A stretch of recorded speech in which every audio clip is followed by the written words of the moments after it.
Hola, ¿cómo están? Aquí nuevamente para iniciar nuestro ciclo de entrevistas para el sitio web Continente Sociológico que estamos construyendo para la Cátedra de Programación de la carrera de Sociología de la Universidad de Flores. Hoy tenemos como invitada a una notable socióloga argentina, cordobesa, doctora en Sociología por la Escuela de Estudios Superiores en Ciencias Sociales en Francia, investigadora, escritora de varios artículos científicos y traductora de gran parte de la obra de Pierre Bourdieu. Entre sus libros encontramos Pobre como siempre, Estrategias de reproducción social en la pobreza. Es coautora del libro De la grieta a las brechas junto a Héctor Molina y Gonzalo Azusa. Héctor Mancilla, perdón. Y para quienes quieran un poco ingresar en la obra de Pierre Bourdieu, les recomiendo su libro Las prácticas sociales, una introducción a Pierre Bourdieu, que 30 años atrás, por ese libro, nuestra invitada recibe una carta del sociólogo francés que dice: muy estimada Alicia Gutiérrez, acabo de leer su libro y tengo que decirle cuánto le agradezco por haber dado una visión tan exacta e inteligente de mi trabajo. Se lo digo sinceramente, no tengo ninguna objeción importante. Lo que me impresiona más es su capacidad de organizar y presentar de manera tan clara y precisa, en pocas páginas, los conceptos más importantes. Luego se invitan a seguir intercambiándose textos y opiniones, y el remitente es Pierre Bourdieu. Hola Alicia, muchas gracias por estar con nosotros. Hola Manuel, gracias a vos por esta invitación. A mí me encanta compartir mis experiencias, así que estoy acá con mucho gusto. Bueno, muchas gracias. Qué privilegio poder tener de un autor tan prestigioso la ratificación de que sus conceptos han sido bien interpretados y manifestados, ¿no? Sí, la verdad es que sí, esa carta me abrió las puertas del mundo burdiesiano, digo yo, porque 4 años después lo conocí a Pierre Bourdieu y tomé contacto con investigadores del Centro de Sociología Europea que él dirigía en el Collège de France y también iniciamos una serie, te diría, de posibilidades que inicié yo, una serie de posibilidades que se me abrieron. Por ejemplo, como traductora, que jamás me hubiese imaginado que iba a tener. ¿Tuviste suerte de haber tenido francés en la secundaria o en la primaria? ¿O cómo hiciste? Mira, yo tenía, con igual carga horaria, hice el secundario en el Manuel Belgrano, es una de las escuelas universitarias de mi ciudad, Córdoba, el Manuel Belgrano y el Montserrat. Yo fui al Belgrano y teníamos la misma carga horaria para inglés y para francés. Y a mí siempre me interesó muchísimo más el francés. Yo salí del secundario digamos, con conocimientos bastante sólidos de francés y 0 de inglés. Y luego, siempre me interesó, continué con estudios particulares y bueno, y Parece que después, el destino te estaba llamando de alguna manera a lo que venía. mira, y después audacia, las estrategias esas de las que habla Pierre Bourdieu, de los que ocupan las posiciones dominadas en el campo, que están más dispuestos a estrategias de herejía, estrategias revolucionarias. ¿Por qué son revolucionarias? Porque alguien que ocupa una posición dominada en el campo no tiene mucho que perder. Claro. Entonces, no está arriesgando mucho. Exacto. Y a veces te salen bien esas jugadas. Bueno, para entrar un poquito en el mundo de Bourdieu, ¿por qué, según el sociólogo francés, la sociología debe ser considerada una ciencia en sentido estricto? ¿Y cuáles son los atributos que hacen de ella una ciencia que incomoda? Creo que ambas preguntas, te diría, están relacionadas. La sociología puede ser una ciencia como cualquier otra, sí, y solo sí, uno toma en cuenta una serie de cuestiones. Parada yo en la sociología de Pierre Bourdieu, te diría, primera gran cuestión, la sociología tal como la entendía el autor, no puede ser una sociología meramente teórica, sino que se trata de un tipo de conocimiento que es resultado de la relación, digamos, dialéctica entre discusión teórica y análisis empírico. Permanentemente todo proceso de investigación implica una serie de decisiones, hasta las más pequeñitas. ¿Incluyo tal pregunta o no en una encuesta? ¿Tomo la muestra así o de esta otra manera? Eso que parece secundario, no lo es. Es más, existe la premisa de que debe ser resultado de una reflexión teórica. Con lo que estamos hablando de un tipo de conocimiento que se va adquiriendo y simultáneamente se va contrastando empíricamente. El autor de alguna manera quiere superar esas dicotomías que hay entre objetivismo, subjetivismo, teoría, práctica. ¿A través de qué conceptos supera ese antagonismo? Mira, uno siempre puede plantear la sociología burguesiana diciendo que intenta superar una serie de dicotomías. Me di cuenta que no contesté porque es una ciencia que incomoda, la voy a contestar en un ratito. Una serie de dicotomías.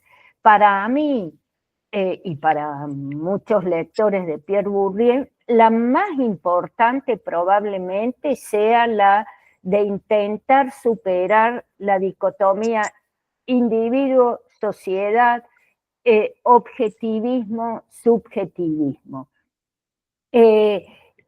¿Cuál es la premisa fundamental acá? Que para Pierre Bourdieu la vida social existe de doble manera. Existe fuera de los agentes, cobrando la forma de estructuras objetivas externas, es decir, lo social hecho cosas desde su perspectiva, pero también la vida social existe en el interior de los individuos biológicos a través de una noción como la de hábitus. Esta noción de hábitus no ha sido inventada, digamos, por Pierre Bourdieu. Es una noción que existe ya desde, digamos, en la filosofía clásica. Pero estoy pensando en Loïc Bacán cuando comento esto. Quizás el aporte más importante, dice Bacán, sea el hecho de el lugar que ocupa este concepto de hábitus en todo su marco conceptual. Yo me permito reforzar otra idea paralela a esta, que es para mí lo fuerte del concepto de hábitus bourdieusiano, es que está ligado a la clase social. Sí. Entonces, para redondear la pregunta, el hábitus vendría a ser una especie de concepto bisagra que contiene simultáneamente las estructuras sociales externas que se han hecho cuerpo en individuos biológicos, pero además contiene la dimensión individual. ¿En qué sentido? Que cada uno de nosotros tiene una trayectoria que es individual, siempre en el marco que te habilita en términos de potencialidades y límites, una familia que ocupa una posición de clase determinada. Y una última cuestión en relación con eso te diría, no hay que olvidar que las clases en Bourdieu no solo son clases diferentes, sino que son clases opuestas. Entonces, hablar de hábitos es hablar de condiciones objetivas determinadas, pero también, también de relaciones de poder hechas cuerpo. Estamos hablando, que nos perdone el autor, de conceptos sistémicos y vamos a ir mechando, pero para una entrevista necesitamos eso. Y su ontología es la doble existencia de lo real, y lo real es relacional. Y en tus trabajos, de alguna manera, lo que nos querés señalar es que para poder entender la desigualdad de clase, precisamente lo que has estudiado últimamente, hay que entender a la riqueza, ¿no es cierto? Sí, yo empecé digamos, mis investigaciones trabajando la problemática de la pobreza y más específicamente la pobreza urbana. De hecho, mi tesis de doctorado, cuyo producto es ese libro que vos citaste recién, Pobre como siempre, ahí yo tomo un conjunto de familias que viven en un barrio pobre acá de Córdoba y reconstruyo 30 años de historia de ese barrio pobre, ¿sí? Pero ya pensando la pobreza en términos relacionales. ¿En qué sentido? Diciendo explícitamente, no puedo analizar la pobreza como mundos encerrados en sí mismos, sino como resultado de la distribución desigual de la riqueza en un espacio social determinado. Años después, que presenté mi tesis de doctorado, ya paulatinamente, por supuesto, pero ya a partir del 2010, con el equipo de investigación que yo dirigía, investigamos la desigualdad social en Córdoba. Ahí sí, explícitamente trabajamos estrategias de las clases poderosas y estrategias de las clases populares y de las clases medias. En el sentido práctico, Bourdieu dice que el principio de las diferencias entre los hábitos individuales reside en la singularidad de las trayectorias sociales. Yo quisiera, si nos podés ampliar un poquito este fragmento y de qué manera el autor introduce los conceptos de práctica, estrategia y trayectoria para recuperar al actor que estaba como extraviado o, entre comillas, ninguneado por las corrientes objetivistas. El concepto de trayectoria me estaba por salir que es hermoso, pero bueno, sí, es hermoso. Cuando uno habla de trayectoria, Pierre Bourdieu tiene un hermoso texto muy cortito que se llama La ilusión biográfica, donde compara la noción de biografía con su noción de trayectoria.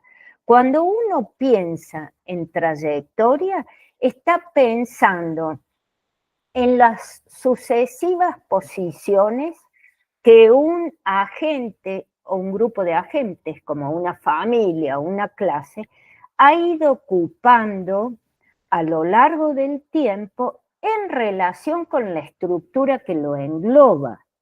O sea, una trayectoria no te dice nada si vos la aislás. Aislado no dice nada. El enfoque burdiesiano es un enfoque estructural, es relacional. Entonces, cuando él dice trayectoria individual, no es que esté pensando que el individuo, si vos, algo así como los últimos discursos que se han impuesto, ¿no? Vos podés hacer lo que te propongas. No, para nada. Su visión es de clase, tiene una fuerte impronta materialista. Vos, tu trayectoria individual siempre es en el margen que te deja la trayectoria de clase. Ahora bien, esas trayectorias, uno puede decir en términos hipotéticos, agentes que pertenecen a la misma clase tienden a tener estrategias semejantes. Pero el propio Pierre Bourdieu te dice, eso no significa que él esté postulando que todos los individuos que viven en las mismas condiciones objetivas atraviesen por las mismas circunstancias y en el mismo orden. No. Esa singularidad asociada a tu historia particular, siempre en el marco de la clase, es lo que va a dar la impronta de tu trayectoria, que te va a mostrar por dónde pueden pasar los principios explicativos de por qué vos, de origen, hablo de cualquiera, ¿no es cierto?, de origen popular, sin embargo, puede tener estudios universitarios. ¿Por qué digo sin embargo? Porque estadísticamente hablando, acá en Francia y en la China, las clases populares, en términos estadísticos, no acceden a los estudios universitarios. Pero en una de esas, si vos fuiste el hijo menor de una familia numerosa donde los mayores salieron a trabajar para aportar al sostenimiento del hogar, etcétera, y tuviste tu madrina que no tenía hijos, que te ayudó a solventar los estudios, hace que vos logres estudiar. ¿Qué quiere decir esto? No es imposible para las clases populares, pero indudablemente se tienen que dar una serie de circunstancias para que esto llegue a buen puerto. Como vos dijiste, la noción de trayectoria, en este caso sería de trayectoria individual, no hay que perder la dimensión que siempre es una trayectoria posible dentro de ciertos límites, ¿no? Y la noción de práctica, y más específicamente de práctica como estrategia, y ya explico un poquito más esto, es lo que le permite, dicho por el propio Bourdieu, recuperar a la gente social que el estructuralismo había puesto de vacaciones, dice. Él le agrega la parte histórica, la dimensión histórica le agrega. Exactamente, eso es otra cuestión, la dimensión, digamos, esas estructuras de las que habla Pierre Bourdieu tienen una historia. Tanto las estructuras que están fuera de nosotros, los campos, las instituciones, tienen una historia. Son lo que son por el modo en que han venido siendo. Tan es así, tan fuerte es la dimensión histórica que a esas estructuras objetivas externas, Bourdieu también la llama la historia hecha cosas.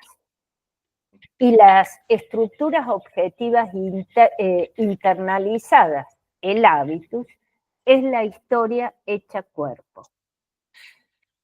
¿De qué manera, yo siempre pensando en el concepto hábitus, que es un concepto muy lindo, yo digo hasta qué manera no estamos como encerrados en él, porque si todo lo social que hemos vivido, de alguna manera nuestra esencia se ha ido construyendo, si va a ser nuestro premio o castigo eterno, si no es la génesis de la dominación, porque si bien puede mutar, es muy difícil dentro de la posición en que estamos, en que vaya siendo modificado. Él habla del autosocioanálisis o de que cambien las condiciones materiales de existencia, y bueno, pero hasta qué punto no nos podemos revelar ante esa situación.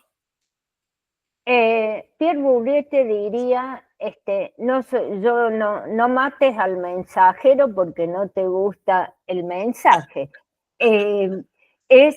Es interesante, estoy recordando una partecita de una película, un documental sobre Pierre Bourdieu que se llama La sociología es un deporte de combate, donde en alguna parte dice Pierre Bourdieu, todo el mundo, en una época donde todo el mundo, se refería a sus colegas, estudiaban el cambio, yo estudiaba la reproducción. Pero no por postular, no por decir que está bien que se reproduzcan las relaciones sociales. Él decía, estudiando los mecanismos a partir de los cuales se reproduce la sociedad, es posible que uno pueda identificar aquellas como grietas, ¿no? Sí. Donde se puede introducir alguna posibilidad de cambio. Analíticamente, en la perspectiva de Pierre Bourdieu, por supuesto, es posible el cambio. Sí. Es posible modificando las condiciones objetivas. ¿Cuál es el problema? Por supuesto, a los poderosos, a los dominantes, no les conviene que se modifiquen las condiciones objetivas. Será resultado de un arduo trabajo simbólico, político, le hace político, ¿no? De imposición de otra manera de ver las cosas, otra manera de ver las relaciones sociales, las relaciones de género, etcétera.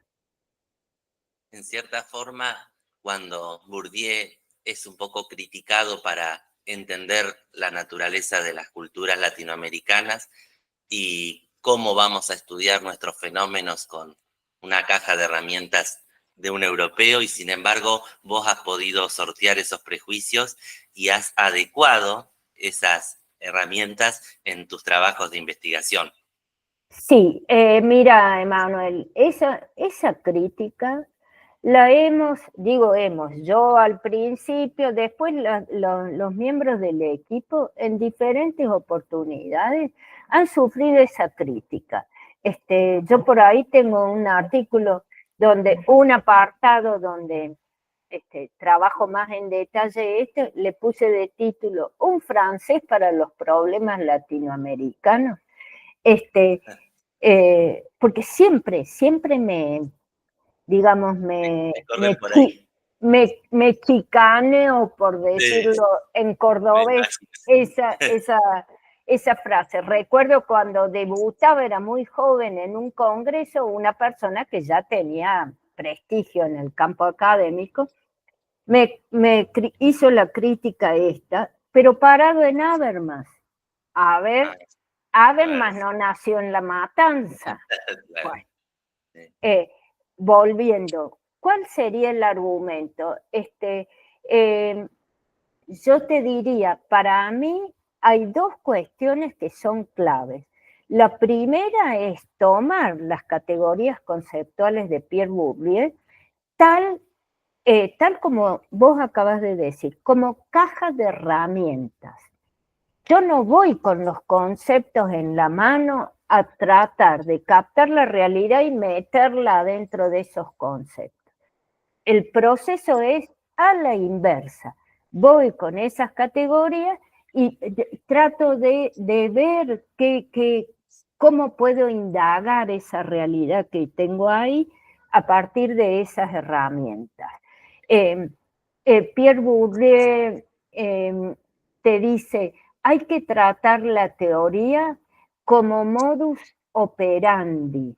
Es algo que se va haciendo, se va contrastando empíricamente, se discute, se vuelve, como volvés a campo y decís, esto me apareció y yo no lo estaba esperando y cómo lo puedo aprender.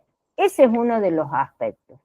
Y por supuesto, el otro aspecto, pensando en términos de pobreza, desigualdad, en nuestro campo del conocimiento latinoamericano y argentino tiene larguísimos, extensos debates sobre lo que es la pobreza, la marginalidad, las desigualdades sociales.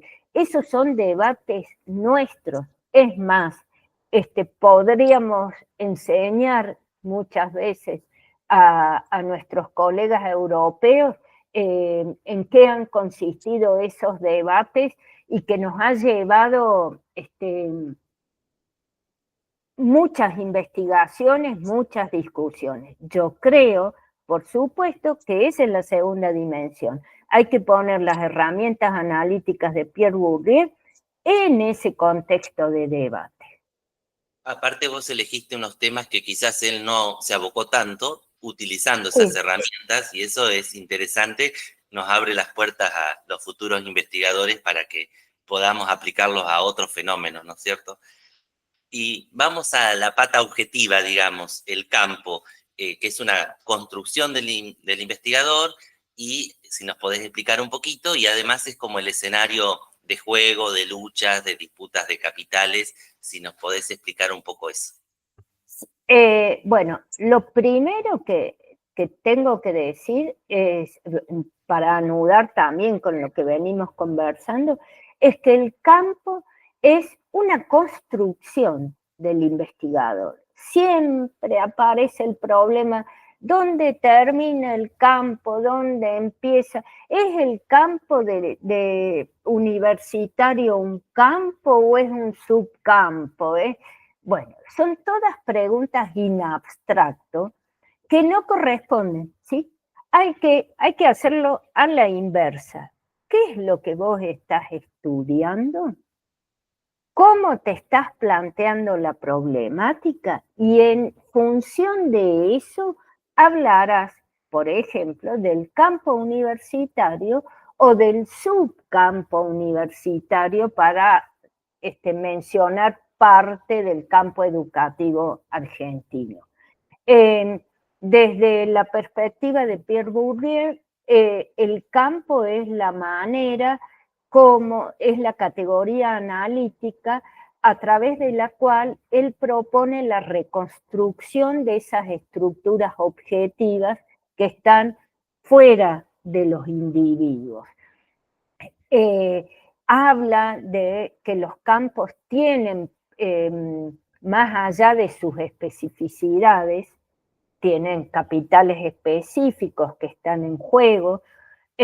Más allá de eso, hay una serie de propiedades generales. Si recordamos que su visión es estructuralista, toma distancias de Lévi-Strauss, pero sigue siendo estructuralista, un campo es un sistema de posiciones, es una estructura de posiciones. ¿Definidas por qué? ¿Definidas por quién? Por el investigador que está investigando. ¿A partir de qué? Del o los recursos que estima están en juego ahí, que puede ser algunas de las especies de capital que Pierre Bourdieu ha distinguido. Recordemos que además del capital económico, él hablaba de capital cultural, capital social, capital simbólico, como las 4 grandes especies. Autores, él en otras oportunidades, por ejemplo, identificó lo que llamó capital político, un concepto que a mí me resultó muy interesante y a mi equipo cuando estudiábamos la pobreza, es un concepto que es de Frank Poupeau, un discípulo de Bourdieu, y de Frédéric Matonti, que se llama capital militante. El capital militante es una especie de capital social, pero también cultural, son habilidades, etcétera, que cada uno va incorporando a lo largo de una trayectoria de militancia. Se reserva el capital militante para este tipo de instituciones y la noción de capital político para lo político partidario, digamos.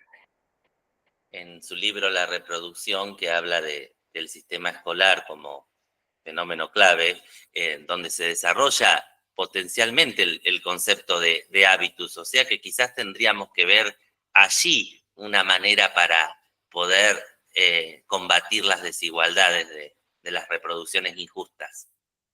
Sí, siempre teniendo en cuenta, ¿no?, que esto, dicho también por otros lectores de Pierre Bourdieu, en la reproducción, la versión del concepto de hábitus es como más rígida, ha recibido muchas críticas, tiene por ahí formulaciones tan fuertes que casi que eliminan el agente social y la libertad y la capacidad de invención.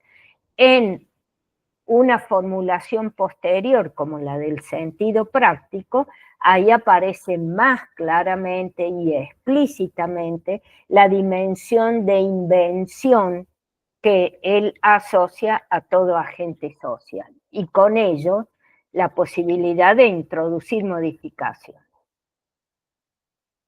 Bueno, la verdad que ha sido un gusto esta entrevista.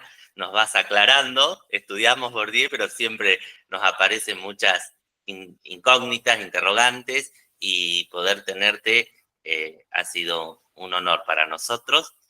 Y si no te molesta, más adelante alguna otra entrevista. Sí, por supuesto, no me molesta, con mucho gusto, pero déjame que diga por qué es una ciencia que incomoda. Sí, para rematar. Si vos cumplís con el rol al que,